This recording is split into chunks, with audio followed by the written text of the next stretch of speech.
Hi everyone. A little recap of last night. First item on my list is I'm going to start with a idea I started to talk about but didn't quite get finished. We're talking about reading and teaching and in the classroom, and I mentioned that there's a basic assumption, and it's an elitist assumption, that I'm a better reader or know more about reading than the rest of you do. Now, I didn't get to finish that idea because I think that assumption is unfounded. What we're more doing is that I know how to do a certain kind of reading. But there's more than other kinds of readings. And frankly, facility in this kind of reading, just like any other kind of reading, comes with experience. Although a little native intelligence and creativity does help. So I wanted to clarify that. Second of all, I want to talk a little bit about the two readings that you have for next week. Jim Quarter's Academic Jargon and Soul Searching Dribble, and an autoethnography about learning about autoethnography. What I'd like you to do is think a little bit about context. Look at the dates on these. They're very, very different. One's written 30, 40 years after the other one. They're dealing with different issues in writing. First of all, Jim Quarter's issue is right smack in the middle of the transition in composition between experiential writing and academic writing. And as an essayist, more than an academic writer, he's taking a specific tack on that issue.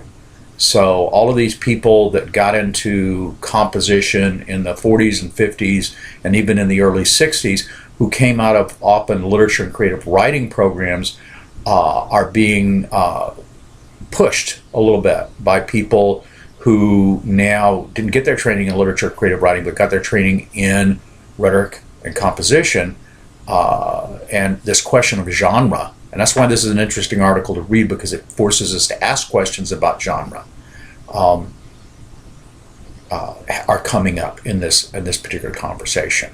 Now, Wall's article, an autoethnography about learning autoethnography, comes out of a whole different discipline. She's a sociologist. She's working in social sciences. She's dealing with different ideas about what it means to communicate facts and to communicate reality, and how autoethnography fits into ethnography and what one can do and the other can't do. So she's in a whole different conversation.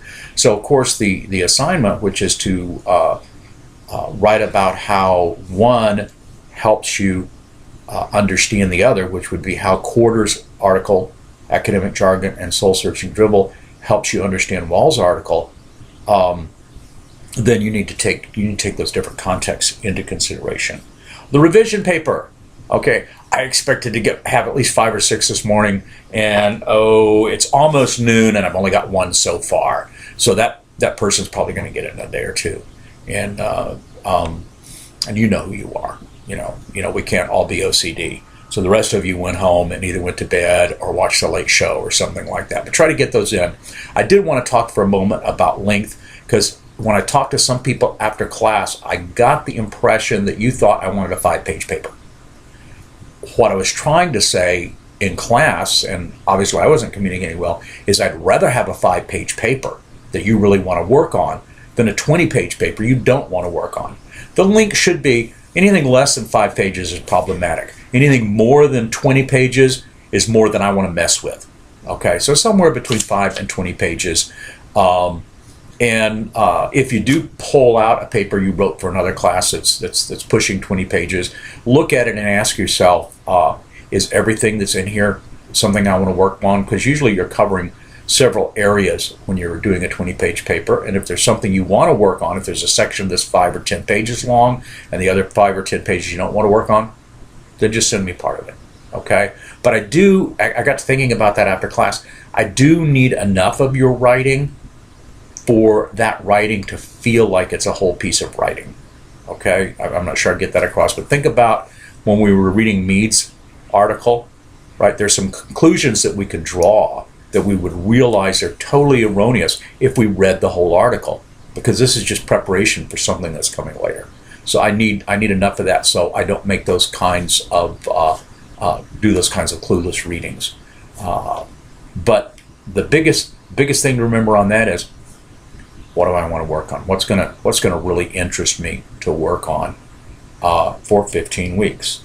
Last, you'll notice if you log on Blackboard today that there are two 6327s now. There's a 6327.01 and a 6327.021. That's because they added a new class so that we could have a classroom both in Edinburgh and in Brownsville. But I will be posting everything only on 6327.01. Okay, I won't post anything on .021. So anyway, I look forward to seeing you all next Tuesday evening, and I look forward to reading your revision papers between now and then.